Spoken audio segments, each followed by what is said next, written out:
আফগানিস্তানের খবরে নজর রাখতে হবে, কারণ যুদ্ধবিরতি 48 ঘন্টার তারপরে পাকিস্তানের আবার হামলা, আকাশপথে হামলা করা হয়েছে এবং এই আকাশপথে হামলায় আফগানিস্তানে বড় সড় আঘাত। আফগানিস্তানের পাকতিকা প্রদেশে আকাশপথে হামলা চালায় পাকিস্তান। 3 জন ক্রিকেটারের মৃত্যু হয়েছে, 3 জন ক্রিকেটার সহ মোট 8 জনের মৃত্যু হয়েছে। 3 ক্রিকেটার কবির, শিফগতুল্লাহ, হারুন এবং 3 ক্রিকেটারের মৃত্যু প্রতিবাদে নভেম্বরের ত্রিদেশীয় সিরিজ থেকে দল তুলে নিল আফগানিস্তান ক্রিকেট বোর্ড। আরো জানবো এই বিষয়ে, আমার সঙ্গে পারাদীপ রয়েছেন ফোনে। পারাদীপ, দেখো তো, যেমনটা তুমি বলছিলে যে একদিকে যখন যুদ্ধবিরতি চলছিল, সেই যুদ্ধবিরতি লঙ্ঘন করে এমন সময় এই হামলা বা এয়ার স্ট্রাইক করা হয়েছে যখন দোহাতে 2 দেশের কূটনৈতিক ব্যক্তিরা, 2 দেশের প্রতিনিধি দল তারা মিলিত হবেন। এবং এই যে ঘটনা ঘটেছে সেই ঘটনার পরিপ্রেক্ষিতে তোমায় জানিয়ে রাখি যে আন্তর্জাতিক ক্রিকেটে আবারও তার রেস পড়লো। 17ই নভেম্বর থেকে 29শে নভেম্বর পাকিস্তানের মাটিতে ত্রিদেশীয় সিরিজ হওয়ার কথা ছিল, যেখানে অংশগ্রহণ করার কথা ছিল আফগানিস্তান, শ্রীলঙ্কা এবং পাকিস্তানে। কিন্তু এই যে ঘটনার পরিপ্রেক্ষিতে কিন্তু আফগানিস্তান ক্রিকেট বোর্ড ইতিমধ্যেই তারা জানিয়ে দিয়েছে যে এই ত্রিদেশীয় টুর্নামেন্ট থেকে তারা নাম প্রত্যাহার করে নিচ্ছে।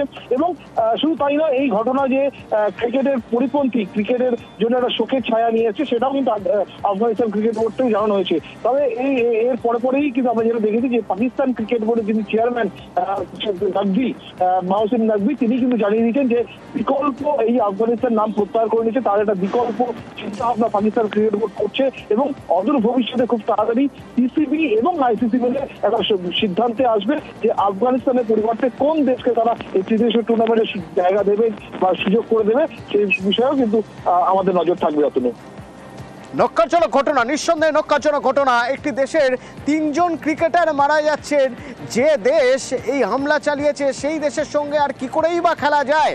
আফগানিস্তানের সিদ্ধান্ত, আফগানিস্তান ক্রিকেট বোর্ড জানিয়েছে যে তারা কোনোভাবে এই ত্রিদেশীয় সিরিজ খেলছে না, তাদের দল তুলে নিচ্ছে। পাকিস্তানের সঙ্গে শ্রীলঙ্কা এবং আফগানিস্তানের খেলার কথা ছিল, এবার পাকিস্তান আর শ্রীলঙ্কার সঙ্গে 3 নম্বর দল কারা হবে। পাক ক্রিকেট বোর্ড কাদেরকে তাদের এই টুর্নামেন্টে আনতে পারে সেটা সময় বলবে। তবে আফগানিস্তান ফুঁসছে। পাকতিকা প্রদেশের উরগুন জেলার কাছে যে হামলা চালানো হয়েছে তাতে 3 জন ক্রিকেটারের মৃত্যু হয়েছে। গভীরভাবে শোকাহত আফগানিস্তান ক্রিকেট বোর্ড। ক্রিকেটাররা একটি বন্ধুত্বপূর্ণ ম্যাচ খেলতে গিয়েছিলেন পাকতিকার রাজধানী শারানায় এবং সেখানেই তখন আকাশপথে হামলা, 3 ক্রিকেটারের মৃত্যু।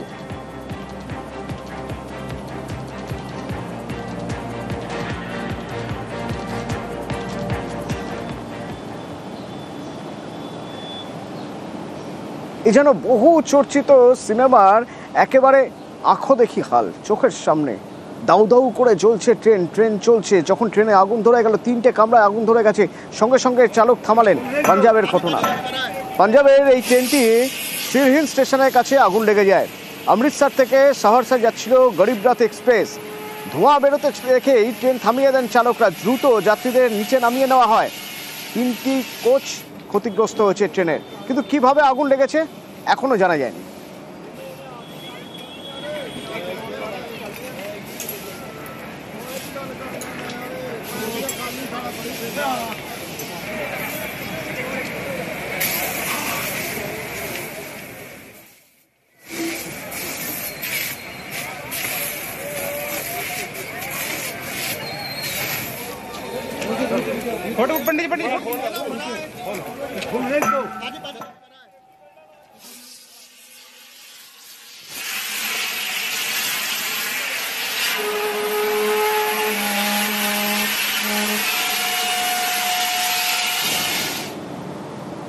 শাসন থানায় মিসিং ডায়েরি ছিল, এক যুবক নিখোঁজ হয়ে গিয়েছেন।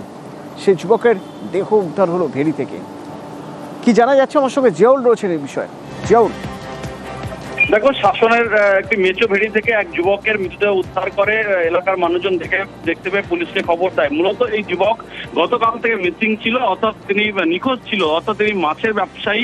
সকালে মাছ কিনে যখন ব্যবসা করার জন্য বেরিয়েছিলেন সেই সময় থেকেই নিখোঁজ হয়ে যায়। তারপরে দিনভর খোঁজাখুঁজি, রাতেও খোঁজাখুঁজি, তারপরে শাসন থানায় লিখিত অভিযোগ দায়ের করে পরিবারের পক্ষ থেকে। আজকে সকালে, অর্থাৎ বাড়ি থেকে প্রায় 2 কিলোমিটার দূরে একটি মেচো ভেড়িতে, অর্থাৎ সেখানে সাইকেল নিয়ে সেখানে পড়েছিল ছিল, এমনটাই দেখেছেন এলাকার মানুষ বা প্রত্যক্ষদর্শীরা। মূলত কি কারণে এই মৃত্যু এখনো পর্যন্ত স্পষ্ট না হলেও এলাকার মানুষজন বলছেন যে এই মৃতের সঙ্গে রয়েছে একটি সাইকেল, ফলে তিনি হুড়মুড়িয়ে সম্ভব জলে পড়ে এবং সেখান থেকে তার মৃত্যু এমনটাও কিন্তু মনে করা হচ্ছে। কিন্তু কি কারণে এই মৃত্যু এখনো পর্যন্ত স্পষ্ট নয়। ইতিমধ্যে পুলিশ উদ্ধার করে তদন্ত শুরু করেছে, কিন্তু এলাকার মানুষ বা তার পরিবারের দাবি যে তার কোনো শত্রুতা ছিল না, কিন্তু কি উদ্দেশ্যে এই মৃতদেহ জলে পড়ে রয়েছে সবটা বন্ধ করে দিচ্ছে শাসন থানার পুলিশ। অতন্য ধন্যবাদ।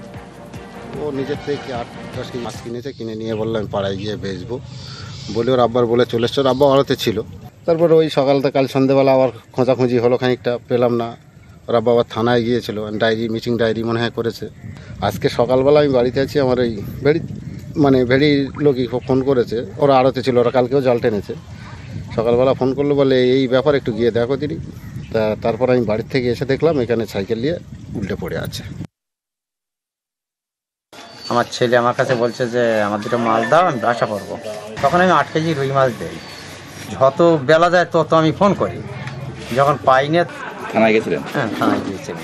আজকে সকালে আমরা জাল টেনেছি আমার এই ভেড়িতে, আর আমার ভাইপো ছিল। ওর কাছে হঠাৎ গ্রামের একটা ছেলে বাগান বাড়ি সে ফোন করেছে, ফোন করে বলছি এখানে একটা সাইকেল দেখা যাচ্ছে। যখনই বলেছে তখন আমার সন্দেহ আছে। তখন আমি মনে হয় বলছি চলো দেখি, তাড়াতাড়ি যাই। এসে দেখি আমার ছেলে। আলিপুরদুয়ার 1 নম্বর ব্লকের চকোয়াখাতি পঞ্চায়েত। তো এই চকোয়াখাতি পঞ্চায়েতে যে সরকারি প্রকল্পের যে পোস্টারগুলো থাকে, সেই পোস্টার সব উধাও হয়ে গেছে। কেন? অভিযোগ উঠছে এটা বিজেপি পরিচালিত পঞ্চায়েত, তাই এই ধরনের পক্ষপাতিত্ব করা হচ্ছে, গ্রাহকদের বঞ্চিত করা হচ্ছে। রাজকুমার রয়েছে সরাসরি আমার সঙ্গে। রাজকুমার, অভিযোগের ভিত্তি কি?